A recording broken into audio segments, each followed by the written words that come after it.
7 de la mañana, 58 minutos, y en Noticias Caracol seguimos con este ejercicio de hablar con los precandidatos a la presidencia en este radar de la política. Y hoy nuestra invitada es la exministra de Salud, Carolina Corcho. Bienvenida a este espacio. Bueno, muchísimas gracias por esta invitación. Bueno, coincide esta invitación, doctora Carolina Corcho, con lo que podríamos denominar, sí, un error de Noticias Caracol que rápidamente subsanamos y tiene que ver con una información que se dio de manera errónea el fin de semana, en el sentido de que había una deuda de 32,9 billones según la Contraloría. Dijimos nosotros que era una deuda del gobierno con las EPS, pero en realidad es una deuda que tienen las EPS con clínicas y hospitales, ¿no? Entonces, queríamos hacer, digamos, esa salvedad relacionada con este asunto. ¿Qué opina usted de este informe? Bueno, lo primero que hay que decir es que le hago un reconocimiento a Noticias Caracol por hacer la rectificación, porque el derecho a la información es muy importante para la democracia y el equilibrio y la ecuanimidad es fundamental, sobre todo para un tema del cual depende la vida de los colombianos. De acuerdo. Ciertamente, como lo dijo la Contraloría General de la República, esta es la deuda de EPS con clínicas y hospitales, pero esta deuda no es nueva. Cuando llega el gobierno del presidente Gustavo Petro, la Superintendencia de Salud dijo que esto iba en 25 billones de pesos. Ahorita se ha agravado porque ciertamente el sistema de salud viene en un deterioro reconocido por la propia Contraloría General de la República. 11 de julio del 2014, la Contraloría General de la República entregó una función de advertencia al gobierno del momento en el 2014, diciendo el sistema viene en un desplome financiero, el sistema es inviable tal y como está, se requiere tomar medidas. Esto no fue oído por los gobiernos colombianos. Nosotros sabíamos esto cuando subimos el gobierno y por eso presentamos una reforma a la salud para poder detener esta situación de hueco financiero del sistema, y desafortunadamente esta no ha sido aprobada en el Congreso de la República. Doctora Corcho, dicen las EPS que el dinero que les está dando el gobierno no es suficiente. Eso es lo que técnicamente se llama la unidad de pago por capitación, aunque sean enredados, básicamente el dinero que le da el gobierno a las EPS por cada paciente. Ellos dicen, mire, nosotros de cada 100 pesos que nos da el gobierno nos estamos gastando 110, y eso explica por qué ha venido aumentando esa deuda. ¿Eso es así? Esa afirmación no tiene ningún sustento en los estados financieros de las propias EPS. En un estudio que hicimos, en una auditoría ciudadana, encontramos que en 8 EPS tienen un déficit en sus estados financieros de 13.2. Es decir, es mucho más lo que les ingresan que lo que ellos dicen que gastan, y no encontramos 13.2 billones de pesos, asunto que ha sido denunciado ya ante la Fiscalía General de la Nación y la Contraloría General de la República. Luego, desde los estados financieros de las propias EPS, eso no tiene ningún sustento. Pero además hay otra situación.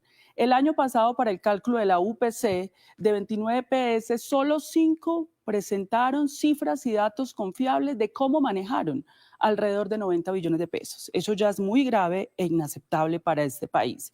Y el ADRES encontró inconsistencias donde en los propios datos de las EPS hay sobrefacturación, sobrecostos de procedimientos que en el sistema de salud deberían costar 3 millones de pesos, lo facturan por 700 millones de pesos.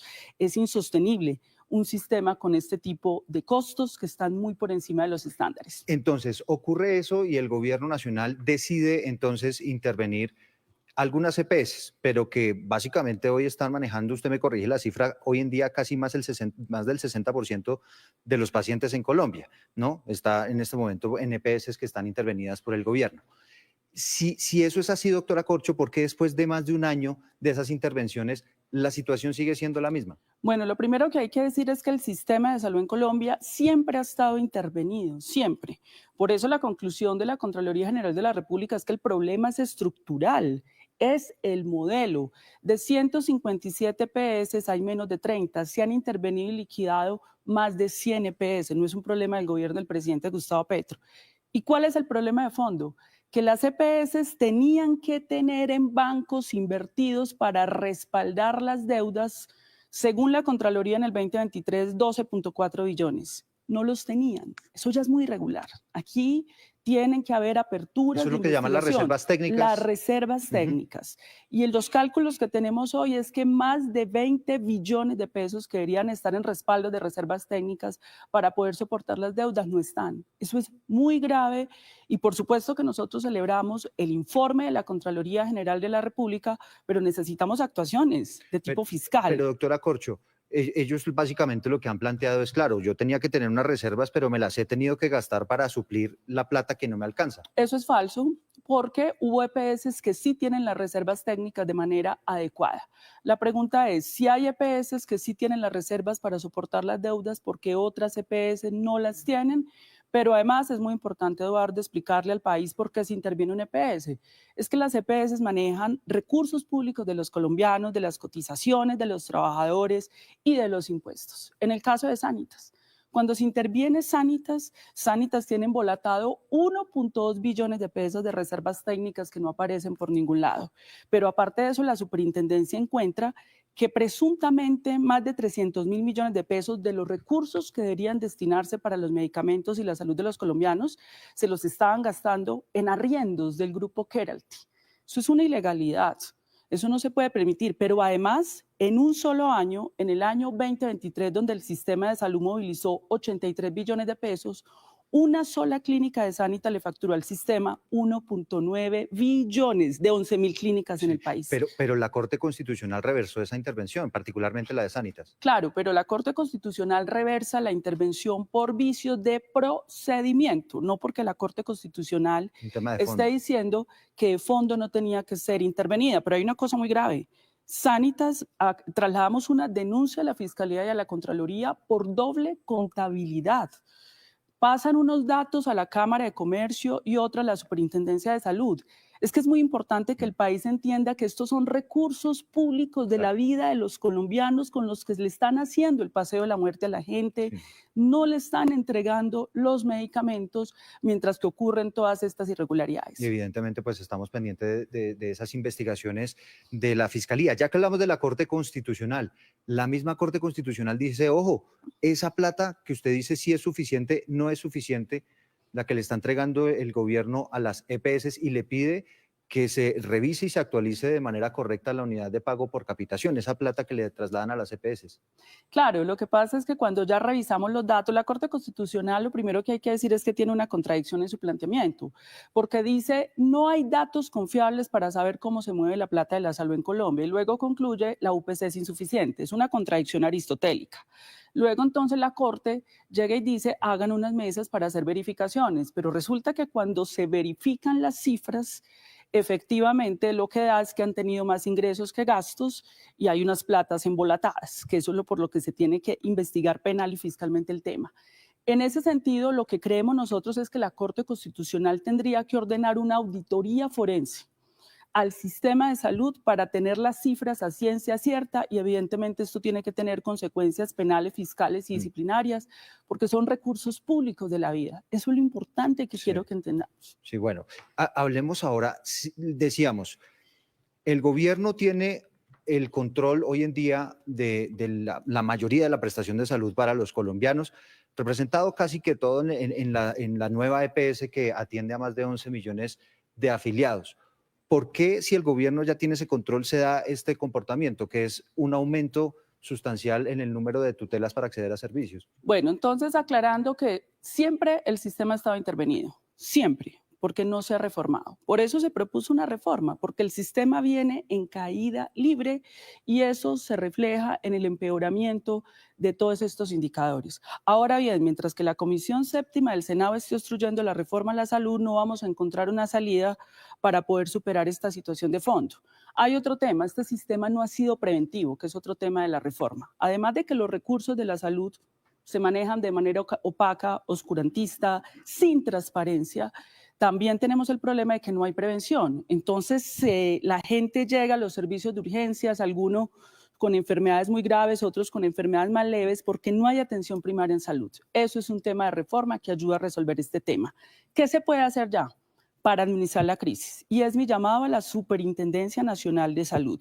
Ujú. La Superintendencia Nacional de Salud debe habilitar un sistema de atención de peticiones, quejas y reclamos. ¿Por qué?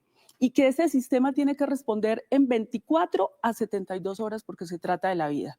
Los colombianos de manera anticipada estamos entregando alrededor de 90 billones de pesos este año en las EPS.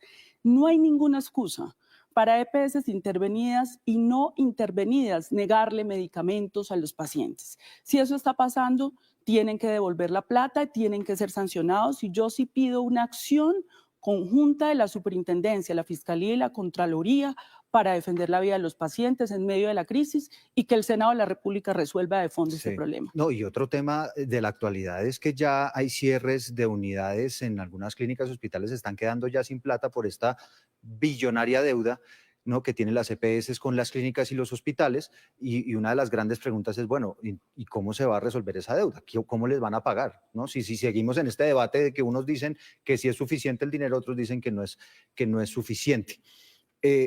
Aquí quisiera, doctora Corcho, ya para cerrar este tema de la salud, que explicáramos por qué usted cree que estando en manos del gobierno, la plata sí va a alcanzar. No, es que la plata hoy está en manos del gobierno. Digamos, El ADRES es un fondo público. bajo el supuesto de que ya se aprobó la Vea, reforma, ¿no? Tú digamos, tienes aquí el ADRES. Mira, el ADRES en este momento, para el año pasado, giró alrededor de 88 billones de pesos. sí. Solo que el ADRES no es un ordenador del gasto, es un girador ciego. ¿Qué es lo que queremos en la reforma? Que el ADRES pague de manera directa a clínicas, hospitales y proveedores, con 5 medidas anticorrupción que no tiene el ADRES. El ADRES gira y no puede hacer auditoría. Va a haber doble sistema de auditoría sobre lo que se gira. Primer elemento, anticorrupción.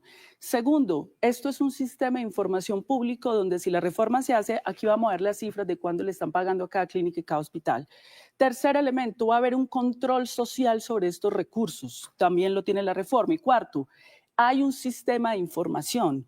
Una regulación tarifaria, perdón, porque es que en el sistema no pueden estar cobrando a 700 millones de pesos un procedimiento que cuesta 5. Eso desangra el sistema de salud. Tiene que haber una regulación tarifaria. Primer punto de la reforma. Segundo, salud preventiva para que, por ejemplo, yo que soy psiquiatra, tú puedes detectar a tiempo cuando alguien tiene riesgo de suicidio. O puedes detectar a tiempo el cáncer para que la gente no tenga que llegar a los servicios de urgencias. Tienes que montar un sistema de atención primaria en salud. Esto es un debate del mundo, de la Organización Mundial de la Y Salud. para eso se plantean entonces las visitas domiciliarias y demás, ¿no? Los centros de atención Centros de primaria en atención. salud, visitas domiciliarias, que no tenga que llegar el paciente a urgencias y se pueda detectar el cáncer a tiempo y sea curado. Y tercero, formalización, contrato laboral formal de 1 millón de trabajadores y trabajadoras de la salud que hoy están precarizados en un 80% y que tienen contratos basura. Esta es la reforma en la salud. Ok. Bueno, doctora Corcho, nos quedan algunos minutos para que hablemos de política. Usted quiere ser presidenta de Colombia. ¿Le gustaría la continuidad de las políticas del presidente Gustavo Petro? ¿Ya se definió cómo se va a elegir el candidato? Estamos en este momento en una conversación de acuerdo político con el pacto histórico, porque yo creo profundamente en la participación ciudadana, en la decisión popular, y lo que estamos acordando es que en una consulta popular se defina candidata a la presidencia de la República del Pacto Histórico, lista Senado en cremallera organizada por voto popular y libre y Cámara de Representantes. Estamos en ese acuerdo. Si se sella ese acuerdo, tengo la disposición de presentar mi nombre para la consulta popular por el Pacto Histórico. Bueno, ¿reconoce usted fallas en el gobierno de Gustavo Petro? ¿Hay algo que usted haría diferente? Por supuesto, como todo gobierno tiene dificultades, pero yo también quiero decirte algo, Eduardo, y a los televidentes. Yo no creo que exista en la historia reciente política de Colombia una oposición más cerrera, más obstruccionista que la que había frente al presidente Gustavo Petro. No se le reconoce nada.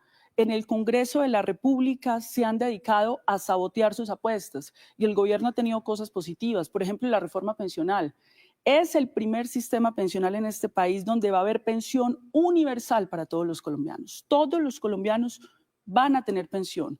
La reforma laboral recupera 2 billones de pesos para el bolsillo de los trabajadores con los recargos nocturnos, con los festivos, los dominicales, asuntos de justicia social básica, el aumento del salario mínimo, el manejo macroeconómico estable. Dijeron que se iba a caer, a debilitar la economía del país y eso no fue cierto. Sí, pero las finanzas del país están desbalanceadas, ¿no? En este momento. Claro, pero vienen desbalanceadas porque recordemos que durante la pandemia el gobierno de Iván Duque hizo un préstamo, un endeudamiento oneroso frente al Fondo Monetario Internacional con intereses altísimos. Sí. Hoy estamos pagando las cifras más altas de servicio de la deuda externa por 110 billones de pesos y disminuyendo la inversión. Pero el gobierno de Gustavo Petro se ha seguido también endeudando, la deuda también ha venido aumentando en Pues este ha gobierno. tenido que asumir el pago de esa deuda para poder mantener los estándares internacionales, pero es una deuda enorme a intereses altísimos, y dicho sea de paso, endeudaron al país para la pandemia y la Contraloría General de la República dijo que en el 2020 11.3 billones de pesos presuntamente del sector salud fueron saqueados y desviados con otros fines. Entonces, ¿cómo podemos aceptar nosotros que hayan endeudado al país de esa manera cuando hay esas denuncias tan graves del organismo de control fiscal? Bueno, una última. ¿Usted qué haría diferente hoy con lo que está pasando y con el panorama que tenemos en el país? Yo creo que aquí tiene que haber un cambio del Congreso de la República. Yo creo que aquí tiene que haber un Congreso de la República mayoritario. Pero que se eso no lo ocupe pueden del hacer ciudadano ustedes del común. gobierno. No, yo creo que aquí la ciudadanía colombiana tiene que comprender que va a ser muy difícil hacer los cambios estructurales si no hay un Congreso de la República. Yo creo que ya hay una hoja de ruta para el país. Las reformas hay que hacerlas. O sea, ¿usted plantea su constituyente? No, en este momento no estamos hablando de una constituyente, estamos hablando del proceso electoral del 2026. Sí. Ahora bien, si la ciudadanía en las urnas dice que una constituyente, pues ya haremos una discusión sobre cuáles son los puntos de la constitución política En este momento no le suena. que hay que reformar. Por ejemplo, en materia de salud yo creo que no se necesita una constituyente porque, por ejemplo, en materia de salud ya tenemos el marco jurisprudencial bastante progresista. En materia agraria, por ejemplo, nosotros tenemos un acuerdo de paz. Lo único que faltaría es la aprobación de la jurisdicción agraria para facilitar la entrega de tierras. Yo creo que tendríamos que examinar punto por punto. Quizás un punto de reforma constitucional, ¿sabes qué podría ser? La reforma a los organismos de control, a la fiscalía. Pero tramitada a través del Congreso. Eso se puede tramitar a través del Congreso. De acuerdo. Pues doctora Corcho, gracias por esta conversación, gracias por aceptar esta invitación aquí al Radar de la Política de Noticias Caracol. Siempre bienvenida y pues muchos éxitos Bueno, en lo que se viene. listo. Noticia en desarrollo.